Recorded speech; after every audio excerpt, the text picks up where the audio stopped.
Are you tough? Well, I don't know what that means. I wouldn't... Tough? Do I look tough? I guess I don't know. Tough getting through life. You got to be tough, I guess. We're all tough. Al Pacino has spent more than half a century playing some of the most volcanic men ever put on screen. Michael Corleone's cold, dead-eyed stare. Tony Montana's drug-fueled chaos. The howling lawyer raging against the system and injustice for all. The blind colonel barking hoo-ah in Scent of a Woman. The role that finally won him an Oscar after 7 nominations. Because of all that fury, people tend to assume the man himself must be just as combustible. That an actor capable of summoning such rage on command must have left a long trail of wreckage and enemies behind him. So when you go looking for the actors Al Pacino couldn't stand, you expect to find a crowded, bitter list. What you actually find is something stranger and, in its own way, far more revealing. Pacino is one of the least feud-prone major stars Hollywood has ever produced. He's intensely private, famously tight-lipped, a kind of shadowy presence who reveals almost nothing, and his approach to people he doesn't click with isn't to attack them, but simply to keep his distance and quietly never work with them again. The result is that most of the great Pacino feuds people repeat with total confidence turn out, on closer inspection, to be either complete myths or honest misunderstandings. And the tiny handful that were genuinely real tell you far more about how seriously he takes the craft than about any personal venom. So let's separate the inventions from the truth, starting with the most famous supposed rivalry of them all, Robert De Niro. For decades, fans have traded a tantalizing theory that the two greatest screen actors of their generation secretly couldn't stand each other. The legend really took hold around Michael Mann's 1995 crime epic Heat, which was marketed as the first time the two icons would truly share the screen. Audiences noticed something odd about the film. Pacino's obsessive cop and De Niro's disciplined thief, for all the movie's brilliance, almost never appear clearly in the same frame at the same time, not even in their famous coffee shop showdown. From that single observation grew a juicy rumor that the two men so disliked each other that they flat out refused to be on set together, that during their legendary diner conversation, each actor was actually performing opposite a stand-in, talking to an empty chair where the other should have been. It's a wonderful story. It's also completely false.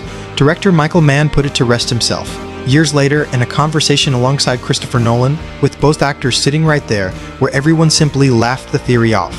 Mann revealed that he'd had a third camera running in profile during that scene, capturing both men on screen at the very same moment. Footage that proves beyond any doubt they were sitting directly across from each other. The truth is that Pacino and De Niro have long been friends and mutual admirers, two products of the same New York acting world, both shaped by the method tradition, who have circled each other's careers with deep respect for half a century. They had actually both appeared in The Godfather Part 2 back in 1974, though their characters belonged to different decades of the story and never crossed paths. De Niro played the young version of Brando's Vito Corleone, decades before Pacino's Michael was even born in the narrative. There's an irony there too, since De Niro had originally read for roles in the first Godfather and lost out, only to win an Oscar for the sequel that Pacino's casting had helped make possible. And far from avoiding each other, they would reunite on screen again, in Righteous Kill and later in Martin Scorsese's The Irishman. Both men have called the supposed rivalry wildly overblown and counted the other as a friend. The greatest feud in Pacino's filmography, it turns out, never existed at all. It was a fantasy the audience wrote for two actors too professional and too fond of each other to ever play along. The second then comes up almost as often, and here the truth is more delicate, because something real did happen. It was just badly misread. Marlon Brando. The two shared the screen in The Godfather as father and son, and after the film's staggering success, Brando won the Academy Award for Best Actor. Pacino, despite arguably carrying more of the film than anyone else in it, was nominated only in the supporting category, where he was up against two of his own castmates and the vote was split. He did not attend the ceremony, and in the gossip that followed, a story quickly hardened into accepted fact that Pacino had boycotted the Oscars out of pure bitterness, sulking because his on-screen father had walked away with the top prize while he was relegated to a lesser category. There's an added layer of irony to it all, because Brando didn't even accept that award. He famously refused it in protest over Hollywood's treatment of Native Americans, sending an activist to decline it in his place. And in the supporting category, Pacino had been competing against his own castmates, James Caan and Robert Duvall, the three of them effectively splitting the vote, with the prize going to Joel Grey for Cabaret. For years, that boycott framing clung to Pacino regardless, but Pacino has since pushed back on it firmly, explaining that people had the whole situation backwards. His frustration, to whatever extent it existed, was never with Brando the man. If anything, it was with the Academy's strange decision to classify a performance that carried the entire dramatic arc of the film as merely supporting, a slight to the work rather than a grievance against a colleague. And toward Brando personally, Pacino felt something much closer to awe. Brando was a towering actor of the era, the very model that Pacino and his whole generation had measured themselves against, since they were unknowns, and Pacino has spoken about him over the years with genuine reverence rather than resentment. Remember, this was a man who had already won 2 Tony Awards on the stage before Hollywood ever embraced him. He understood greatness when he stood next to it. So the supposed grudge against one of his idols dissolves the instant you examine it. What actually remained was a young actor quietly stung by how his work had been categorized, and a press corps far too eager to spin that private sting into a feud that was never really there. That brings us to the conflicts that were genuine, and the first is the clearest of them all. The director, William Friedkin, with whom Pacino made the dark and deeply controversial 1980 thriller Cruising. This is the one production where the friction is documented from both sides, and neither man ever really bothered to hide it. Friedkin, the Oscar-winning director of The French Connection and The Exorcist, made no secret afterward that he had not been won over by Pacino's stardom at all. He openly criticized the actor for showing up late and for what he considered an unprofessional manner on the set. Pacino, for his part, was visibly uneasy with the entire project, struggling with material he found difficult and disturbing, and at 39, he was arguably far too old to convincingly play the young rookie cop at the story's center.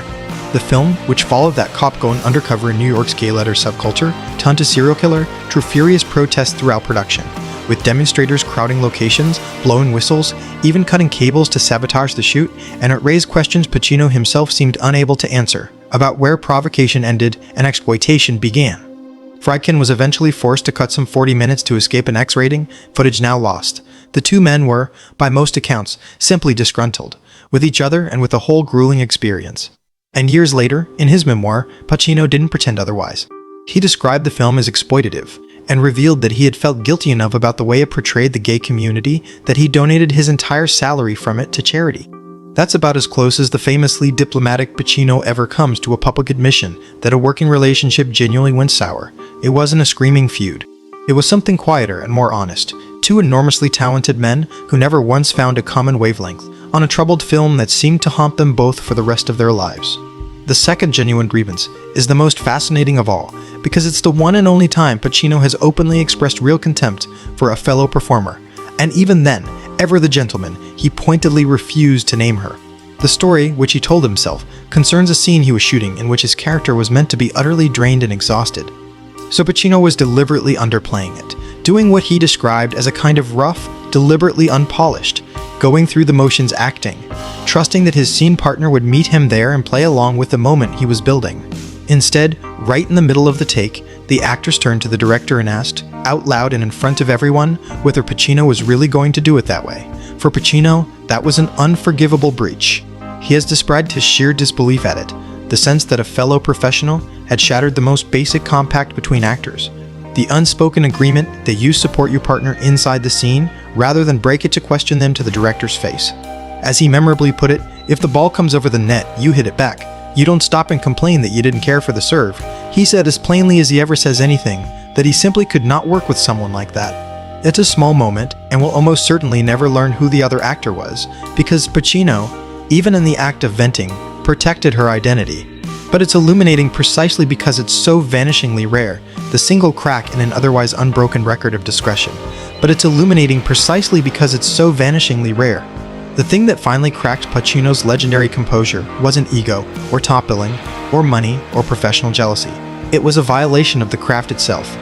The one offense this man couldn't forgive was someone treating the work with less seriousness than he did. The fifth entry isn't an actor at all, but a group of men who early on genuinely did stand in his way. The executives at Paramount Pictures who fought hard to keep him out of the role that would come to define his entire life. When Francis Ford Coppola insisted on casting the largely unknown Pacino as Michael Crooking into those auditions knowing he wasn't wanted, of feeling like an outsider scrapping for a part the powerful people in the room would rather give to someone else. By any reasonable measure, these were adversaries, the men actively working to deny him the chance of a lifetime. And yet here is the detail that captures Pacino's entire temperament. He never once spun that into a lasting hatred. Looking back decades later, asked about Evans and that cruel height insult, he essentially just shrugged and admitted it was sort of true, carrying no real bitterness toward the man at all. The people who tried hardest to derail his career became, in his memory, simply another part of the strange and agonizing story of how a masterpiece somehow got made. Pacino's role didn't only come from the executives in their offices.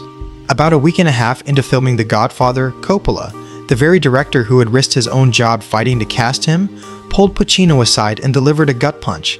In Pacino's own retelling in his 2024 memoir, Coppola told him, in effect, that he wasn't delivering, that it just wasn't working.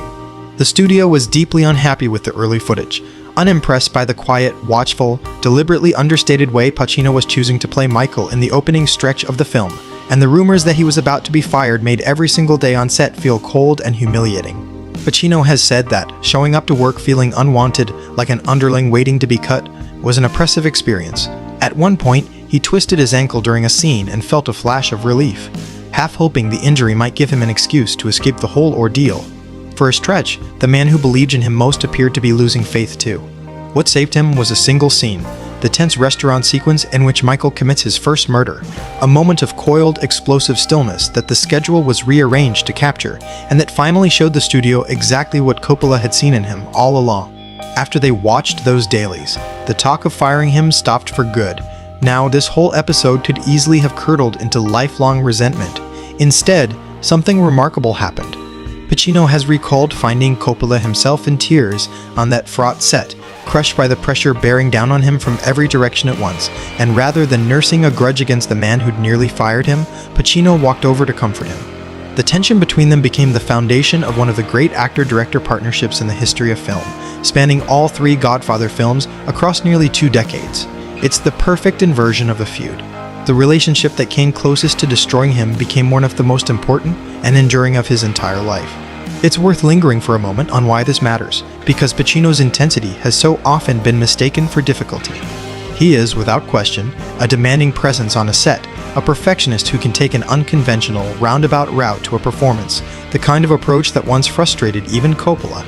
But demanding and difficult are not the same thing, and there's a meaningful difference between an actor who fights with people and one who simply fights with the work until he gets it right. Pacino has always been the second kind. Consider that his career was far from a smooth, unbroken climb. The 1980s were brutal for him.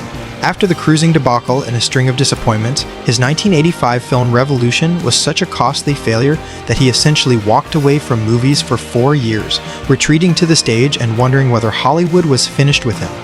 A more bitter man might have come out of that wilderness swinging, blaming directors, co-stars, critics, the whole industry that had cooled on him. Pacino didn't. He came back quietly with Sea of Love, then Dick Tracy, then the role in Glengarry Glen Ross, and the Oscar-winning turn in Scent of a Woman that completed one of the great comebacks in screen history. Through all of it, the course, and a director who nearly fired him, became his lifelong collaborator and friend. Strip all of it away, and you're left with a single, telling exception, an unnamed actress who broke the unspoken rules of the craft and earned the one flash of real contempt this otherwise gracious man has ever let slip in public. That, in the end, is the most revealing thing about Al Pacino. For an actor who built an entire career out of playing men consumed by rage and grievance, he has carried remarkably little of either himself. When his memoir finally arrived, it was candid, even vulnerable, but it was almost entirely free of venom. He keeps his distance instead of keeping enemies, and the only thing that ever truly seems to offend him isn't the person at all. It's a lack of respect for the work. For a man who has given his whole life to that work, and who, well into his 80s, is still giving it, maybe that's the one line that was always going to matter most.